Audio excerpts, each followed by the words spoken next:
Have you had an experience online that left you feeling disappointed in the human race? Well, if you've ever interacted with a large group of wrestling fans on Facebook or Twitter, then I'm sure you dealt with more than your fair share of negativity.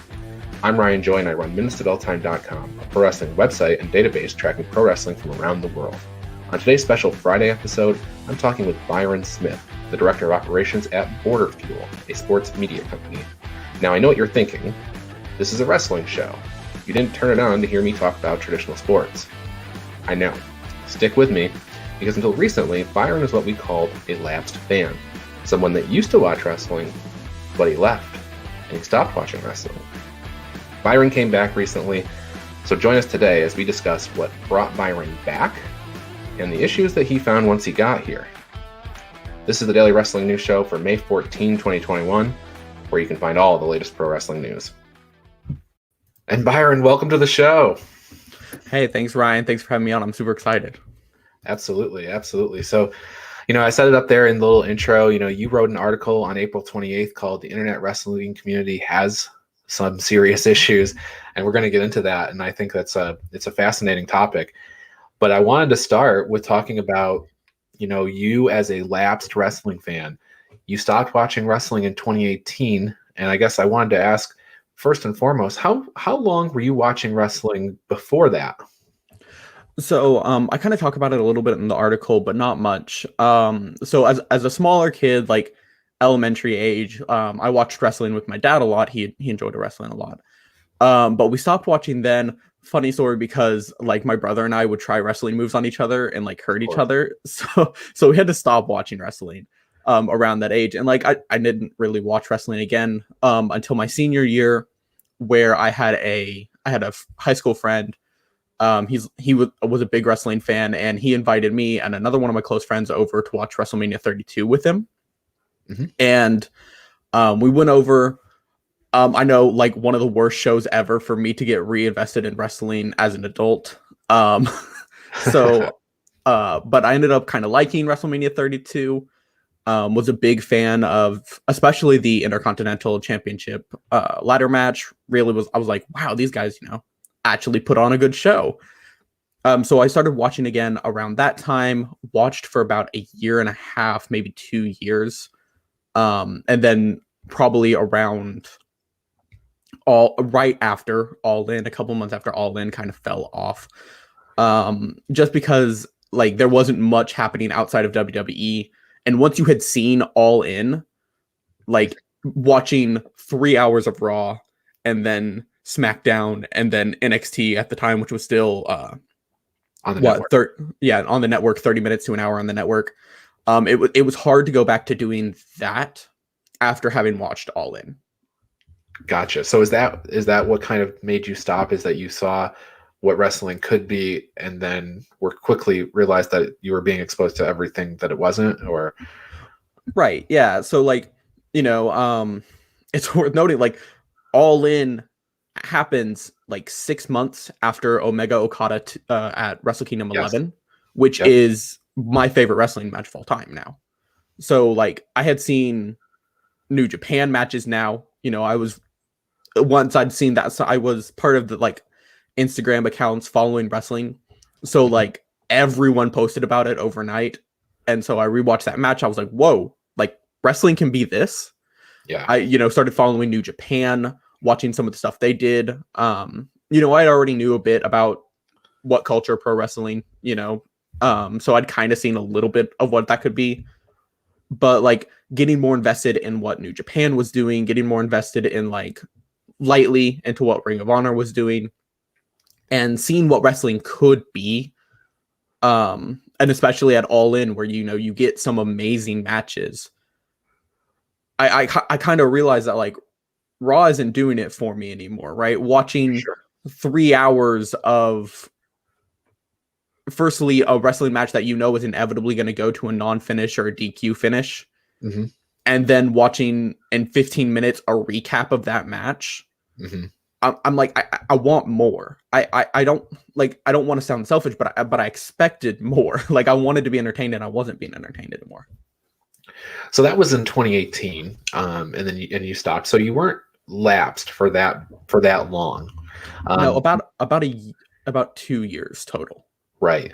Yeah. So you had stepped away completely from 2018 to 2020 when Winter is Coming popped up. And for some reason, something about that show sparked your interest. And I already heard you talk about Omega Okada, and you must have been familiar with John Moxley as Dean Ambrose Right. and whatnot. So, what else was there? Was there anything else about that card that spoke to you and said, you know what, I'm going to tune in for some real weird reason? This card is the one that got you back.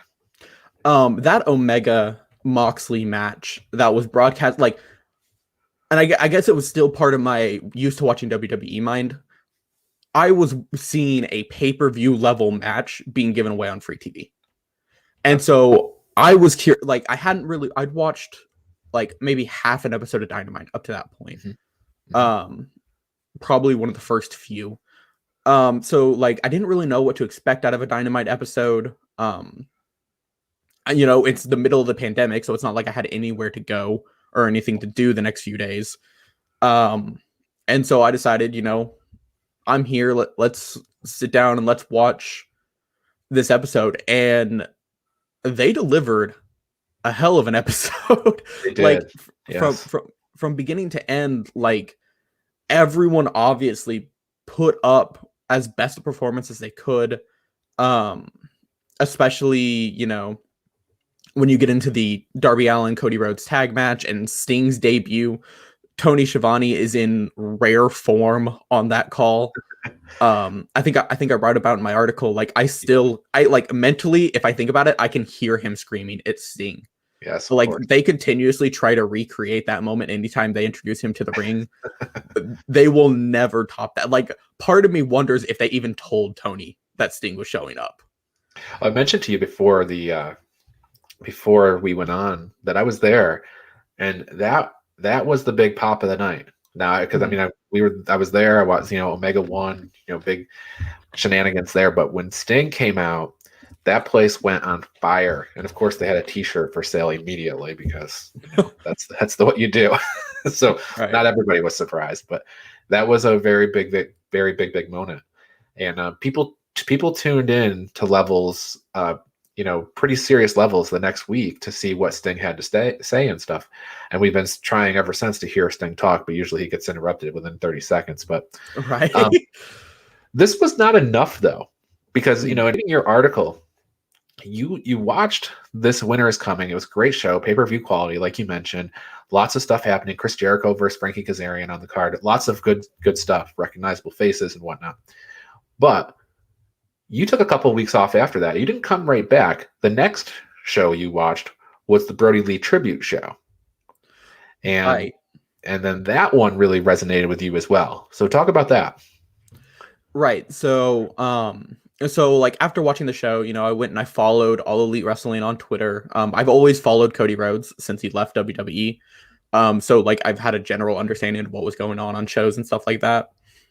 But so, I just kind of see what's going on in the shows. I'm like, I'll tune in the next time they do a big thing. Little did I know it would be a few weeks before they had to do a big thing. I was aware that there was a New Year's Bash or New Year's Smash scheduled for that week. So I kind of had like tentative plans to maybe tune in if I, felt like it and wasn't doing anything. But that week leading up, the news comes out that Brody Lee, John Huber, had passed away. You could tell how emotional everyone who'd ever communicated with him was. Everyone whose life he touched in such a positive way. Like there was no one who had an ill word to say about him. Right. Like everyone was heartbroken. Everyone wanted to. Wished this had never been able to happen. Everyone wanted Brody to come back, but to see like, because like I keep going back to like I watched WWE. Like if something like this happened, you'd see a few sad tweets, and then like in an hour, it's right back to who's gonna win this weekend at WrestleMania Backlash, right? But to see All Elite Wrestling, everything stopped for All Elite Wrestling. Like their social presence, their wrestlers, no one talked about anything besides John Huber. They loved him. They loved him as a company. They loved him as individuals. And it felt like that you weren't getting involved in wrestling. You were getting involved in this weird wrestling family. Mm-hmm. And it was like, okay, that's different. That's very different from what I expect, right? You know, we're not going to get a maybe 10 bell salute at the beginning of the show. It looks like this is going to be a show of 10 bell salutes. Right. So I tuned in because I wanted to honor John Huber by tuning in and, you know, seeing his legacy, seeing people talk about his legacy. And also I wanted to see the people who he most loved put it all out there for him. Yeah. And it turned out to be like probably the best memorial show that's ever been done in the history of wrestling. Right. I mean, this was another level. So not a traditional episode, but it has hooked you. And you said in your article that you've watched every week since. So now it's sort of, you know, AEW brought you back. AEW got you, you know, interested, and you've been not missing it. So I have to ask this other question. You're an AEW guy, but do you watch the other stuff at all anymore? I do not. I watched WrestleMania because I have Peacock. Like, I have Peacock for The Office and Parks and Rec and stuff like that. And I had nothing planned. Again, pandemic life, wonderful. But I had nothing planned. So like I tuned into WrestleMania because it was on. But it was one of those, I had it on while I did other stuff. Sure. But no, I haven't watched a Raw or a SmackDown since. Okay. Since the 2018 break or whatever. I take that back. I did watch the Royal Rumble. I watch the Royal Rumble every year because it's probably my favorite WWE event. So Royal Rumble and WrestleMania is it. Okay. So we've set this up, everybody. So here you have Byron, who was pretty much a WWE guy by the sounds of things, and you sampled some New Japan and stuff. You left wrestling in 2018. AEW caused the spark to bring you back. You're back now. You're watching wrestling all the time, and you've started to engage with the internet wrestling community. So we're going to come back in a second and talk about that. I want to tell people some things about some other stuff that's going on. So let me play our promotional video, and then when we come back, we're going to be talking all about the internet wrestling community. Daily Wrestling News Show. If you do, I'd like to tell you how you can support us. Check out the new Crucifix t-shirt from bodyslamclothes.com. The shirt comes for $20. That includes your shipping. That includes XXL, XXL, and the super soft style. So there's no upcharge for any of that stuff. And if you like that shirt, there's a whole bunch of others. And if you buy two, use the promo code SHIRTS10 at checkout for 10% off your order. That's bodyslamclothes.com. And join Joey Jarzanka, Ian Schreier, and Rob DeLuca on Friday nights for the Primetime Rundown. They take you through the world of sports. The show kicks off at 6 p.m. on the Eastern Observer. And each Tuesday, check out the Essential Wrestling Podcast hosted by Al Carl. He brings along myself and John Smith and John DeCani. We get together for another week of updates and highlights in the world of pro wrestling. You can hear us make our analysis as we pick the week's matches and tell you who we think's going to win. The show begins at 6 p.m. each and every Tuesday on the Eastern Observer. And Pro Wrestling Pick'em. This is a fantasy sports website dedicated to pro wrestling. It's where you can test your predictive skills in the world of pro wrestling against your friends, against the universe, whatever the case may be. You can create an account, join a league, or create a league. Just compete against your friends, have a good time with it. No gambling here. It's just good fun at ProWrestlingPick'em.com. And the Body Slam Brigade newsletter. This newsletter is going out to over 4,200 people each and every week on Fridays. And you get all the top stories consolidated into one place. It's quick to read, it's broken up by company, and it's free. Written by me for you for free. Join the list at bodyslambrigade.com. And then this show, of course, the Daily Wrestling News Show. It's here every day, Monday through Thursday at 10 a.m. Occasionally we drop in on Fridays. You can listen to us on Spotify or Apple Podcasts. You can watch us live on YouTube and Facebook. You can also get it there on demand as well. So do check out the Daily Wrestling News Show each and every day. Thank you for your support. And we're back. Thank you. So Byron, we were talking before the break there about how you came back into watching wrestling. And you mentioned somewhere in there that you had watched WrestleMania 32 and you were captivated by the ladder match there. So I just wanted to bring up that today is Zack Ryder's birthday. So happy 36th to Zack Ryder, who won that Intercontinental title ladder match that you were talking about. Happy birthday to Zack Ryder, the now Matt Cardona. I'm not going to try and pronounce his last name. The new Matt of Impact Wrestling. You had it right. Matt Cardona, 36 today. And another fun fact, Vader would have been 66 today. So happy birthday in heaven, I suppose, to Vader. So, okay, so let's talk about, the article that you wrote. I'm going to read a line from your article. The internet wrestling community is a split and divisive war zone with nobody allowed to have fun and only complaining allowed. You listed off a whole bunch of examples about things that happen. We're talking about comments on people's sexuality, their race, completely blind faith in a single organization, and all of the garbage that female wrestlers have to put up with. So you came back in, obviously sampled a little bit in the internet wrestling community. So I wanted to ask, was there a specific example of something that you experienced that kind of set you off and made you realize that this war zone was out there? Right. So, so like I said, I pretty much exclusively watch AEW. And so, when I started joining a bunch of like AEW fan groups on like Facebook and on Instagram, just because like I remember back when I watched in 2016 and 2017, like especially on Instagram, everyone was happy pretty much all the time. Like anyone could do anything, and everyone was like, "Hey, that was kind of cool." Like, yeah, we had our complaints. I was watching wrestling the first time Eva Marie debuted. So like you were allowed to complain, but like everyone was kind of like, hey, it's kind of cool that, AJ Styles wrestling on free television. Right. Sami Zayn was still a very loved wrestler in the wrestling community.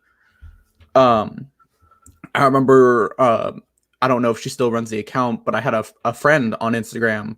Her name was Taylor. She ran the TJ Styles Instagram account, huge account on there.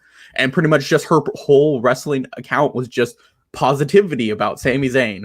And like, I remember those accounts from 2016 and 2017. And then you come in 2020 and 2021, and it's all negativity all the time, right?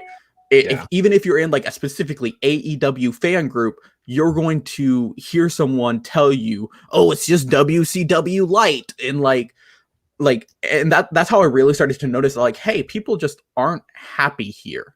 People aren't happy, and they're not allowing anyone else to be happy. But I think what really set me off to finally start thinking I need to say something, I talked about a lot about Kenny Omega versus Kazuchika Okada. It's my favorite match. And I really like Kenny Omega. I'd probably say he's my favorite modern wrestler. But there was just any fan group you go into, there's a blind hate for him.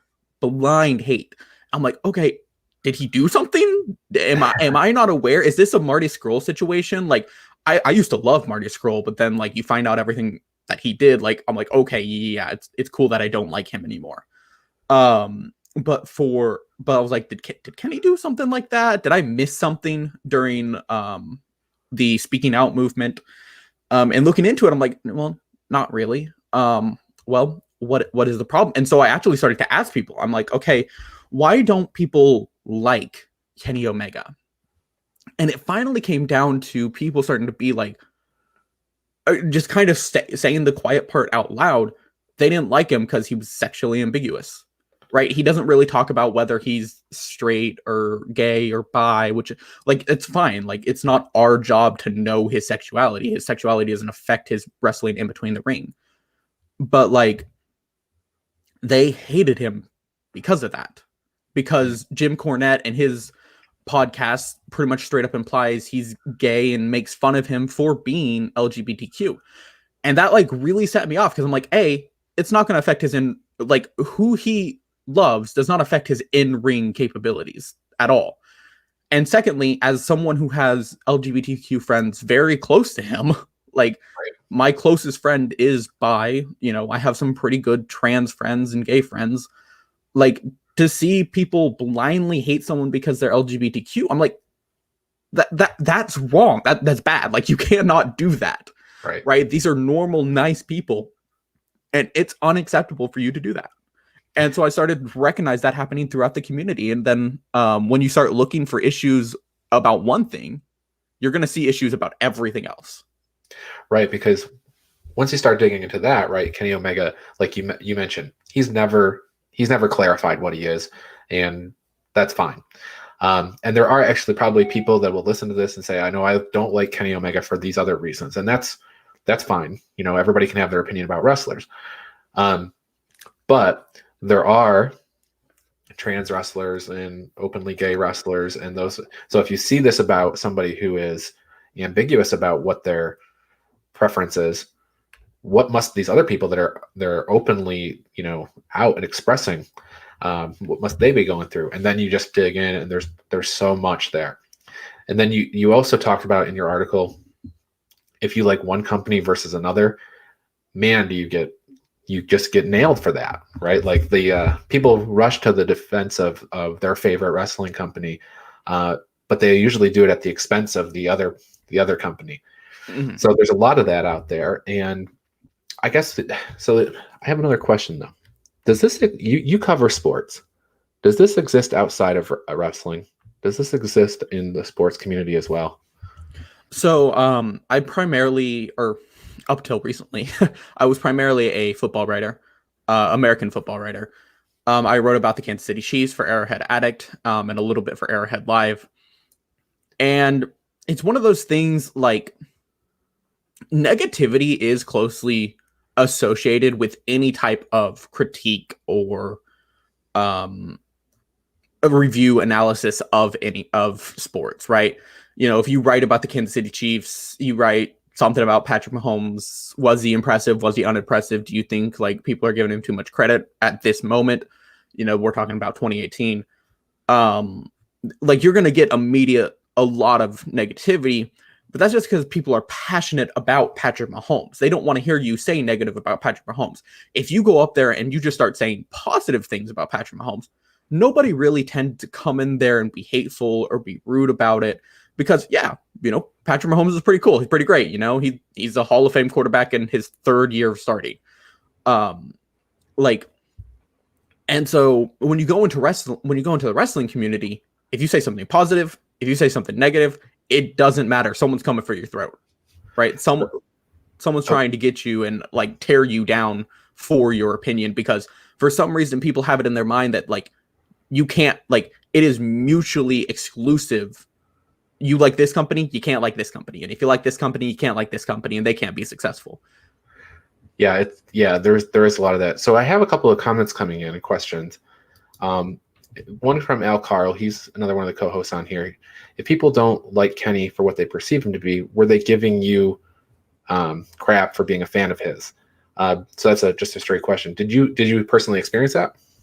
So I never really openly talked about like really liking Kenny Omega that much, because like I saw all the negativity, and like I'm one of those people, like, yeah, I'm going to stand up for what I believe, but also I'm not going to throw wood onto a fire.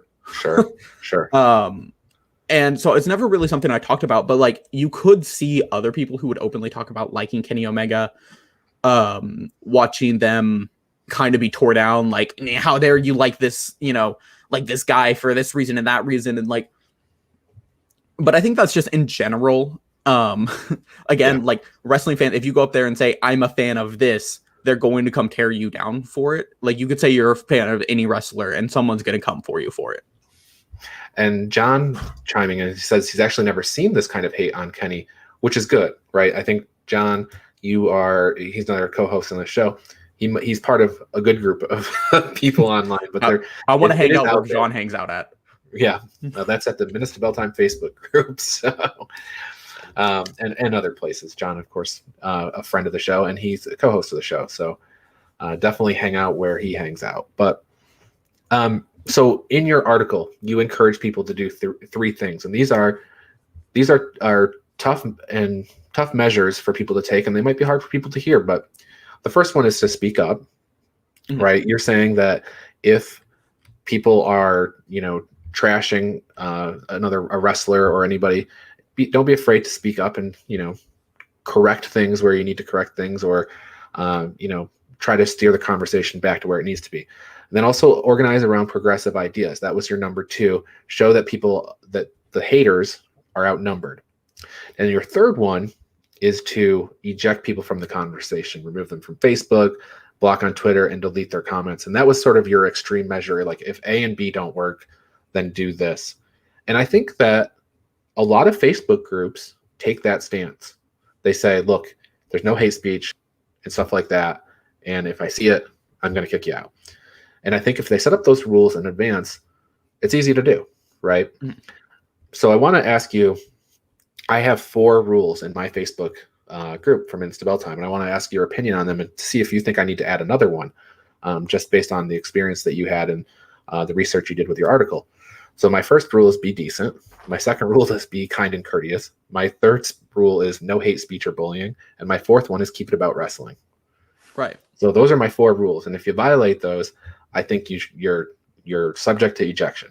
So what do you think about those? And do you think that there's a 5th one that I'm missing, or do you think I've got them all? No, I think those encapsulate like everything you need to have as a group. And I know you're a great guy. I know your mods are great people over there. So I know you guys enforce those, and you guys, like, if you see actual hate speech, like, you enforce it. Hate speech isn't this extreme coming out and saying racial slurs. Like, you don't, like, it doesn't have to be that extreme to be hate speech. The problem is, in most Facebook groups, that's what you have to do to be considered, a violation of hate speech. Sometimes hate speech is as simple as continuously making fun of Nyla Rose because she's a trans athlete. Mm-hmm. Sometimes hate speech is talking about women wrestlers, not because, they're great athletes, like, I love the AEW women's division. I think it's extremely talented. I came from WWE. I'm seeing much more much more athletic and talented women's wrestling than I did in WWE. Let's have a conversation about that. But if every time that conversation happens, there's someone there trying to derail the conversation, like, oh yeah, Ty Conti, she's so attractive, like that's a form of hate speech. Like, it's a small, like, I don't want to use the word microaggression because you start sounding like a certain genre of people, but like it's a small level of hate speech that if you do it over and over and over and over and over again, like, that's something that people should take action on. And the problem is, like, most Facebook groups don't take action. Yeah, and it's one of those things that I think just an awareness, right? That's one thing I want to put out there. Like, be aware of what you're saying online, and not just, you can defend what you're saying all day long, but be aware that it may not be perceived that way. So you have to, like you said, it can be interpreted as a hate speech, or it can be hate speech. So think before you speak, I guess, a little bit too online. That's another one rule I always had, especially when I was a football writer.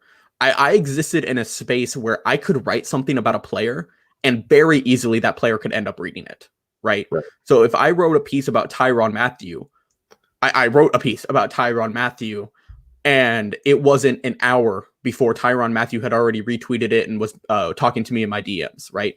So, like, my rule of thumb is, if I write something, if I say something online, I'm going to say it with the assumption that that person could see it. Right. Yeah. That stands for wrestling, for football, for sports in general. That stands for politics, right? Like, no matter what I say, I'm saying it with the assumption that that person that I am talking about, or I'm saying something about, has the potential to come see it. Because, like, Twitter's open to everyone, right? Like, you can be kicked off of Twitter and still get on Twitter. Right. Anyone can see what you're saying. And so I just assume that at any point I could say something about a wrestler, and that wrestler could end up seeing it. Like I'm not going to be hateful. I don't really have a hateful bone in my body. But if I did, like, I wouldn't want to, like, come out and attack, again, Kenny Omega for, his ambiguous sexuality, and then Kenny Omega be hurt and offended by something I said, because that makes me, not only does that make me rude and obscene for making those comments, now I've offended someone. Now I've hurt someone's feelings. Now I'm a bad person almost. So I guess, do you see it getting any better at this point? Are there places where people can go and have more of a safe haven, you think? I think moving forward, we can get better. I think one big thing is gonna have to be following those rules I laid out. The biggest wrestling communities on Facebook especially don't do anything proactively to like stop hate speech or outright constant negativity. I think moving forward, it's going to have to be people like yourself and myself starting groups and, you know, telling people, hey, this is a place for civil conversation. This is a place for being a human being to each other and also to the people we're talking about. I think there's a huge possibility that like we do get better. We do move into a positive place where this doesn't happen. We don't have to have this conversation anymore. But like we have to, as a community, take serious steps to get there. And I think we're capable of that. But like I have to see that before I'm saying, oh yeah, we're moving in the right direction. And so I guess my next question is, my wife joined the AEW Heels group to kind of get away from some of this stuff, and I think that's also an extreme measure too. But is that the future? I mean, tons of hate gets thrown at that group because they don't let everyone in, and it's designed for women and things like that. But it's a place where many women feel safe to communicate. So is that a possibility too, where you know some of these groups become more exclusive in order to steer the conversation in the way that we want it to go? One of the most long-standing and probably bewildering problems in the wrestling community is the way it treats women. Wrestling is for everybody, right? I think it was Finn Balor that first started saying that. Right. Wrestling is for everybody. It doesn't matter your sexuality. It doesn't matter your gender. It doesn't matter your race. It doesn't matter like how old you are. Wrestling is for everybody. There is some form of wrestling for everybody to enjoy. And if our safe space or if our community spaces are not safe for women, which they often aren't, if our community spaces are not safe for women or people of color or LGBTQ members, then it should be our responsibility to make community spaces that are safe for them, right? Because it is just as much on progressive members of the community to say, okay, I recognize that we are not creating safe communities for these people. We need to create a community specifically for them to be safe. So like at that point, it's on the people who are being rude and hateful, but it's just as much on us to create those spaces. I think the AEW Heels community, it's fantastic. What Brandy Rhodes realized is like women love wrestling too, right? Especially, you know, and like you have to give credit to WWE. They ended the Divas movement. They started a real women's wrestling movement in the most mainstream wrestling company, which started a real conversation and a real affinity for women's wrestling. And that, of course, brought in more women's wrestling fans because they were able to look up to people like them, to women like them doing things that they wish they could do or things that like they want to do. They were empowered by seeing those women. So wrestling community has gained a lot of women. And for us to still have communities that are still as unsafe as they are today for women, Brandy Rhodes did a great thing by making the AEW Heels community, which is almost exclusively women. It gives them a safe place to talk about women's wrestling without having to be attacked for being a woman or for being a fan of women's wrestling. Or listening to any conversations about looks or anything like that. It's just right. All that out of that. So great conversation. I really appreciate it.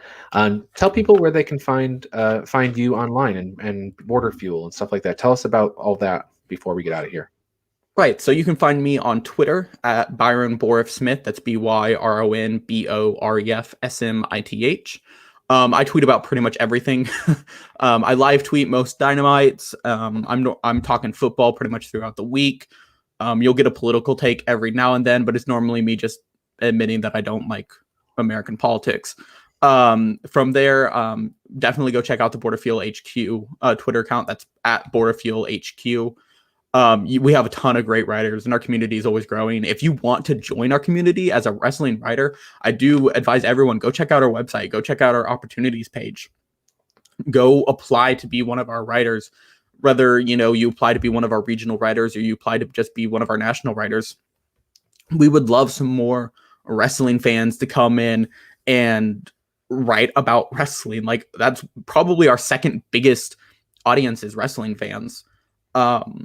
So definitely go check that out. That's borderfieldsports.com. Check out our opportunities page, read some content. We'd really love to see some of y'all come over there. Great. Thank you. Byron, anything else that you want to talk about before we get out of here? Just hope Orange Cassidy is okay after that concussion. I heard he's up and around talking to people and stuff like that, so hopefully he is good.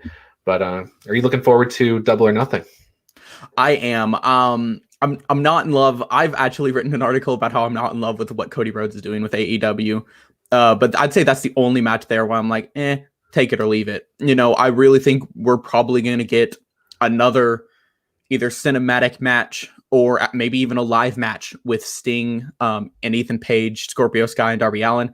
I'm really thinking we're going to get something with that, which is exciting. Further, Kenny Omega versus Pac is always going to deliver, and add Orange Cassidy in there. It's going to be a fantastic match. John Moxley and Eddie Kingston versus the Young Bucks. The Young Bucks could put on a 5-star match with a broom. So, like, they got some really talented guys there. I really want to see more of Eddie Kingston moving forward. And if our rumors about Daniel Bryan being a free agent are true, if he's ever going to show up in AEW, it's going to start a Double or Nothing. Yeah, fair enough.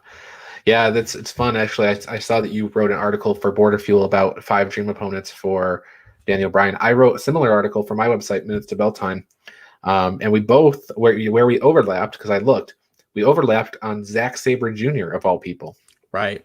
We have other 4 were different for both of us, but that one we overlapped on. I think it'd be a great match.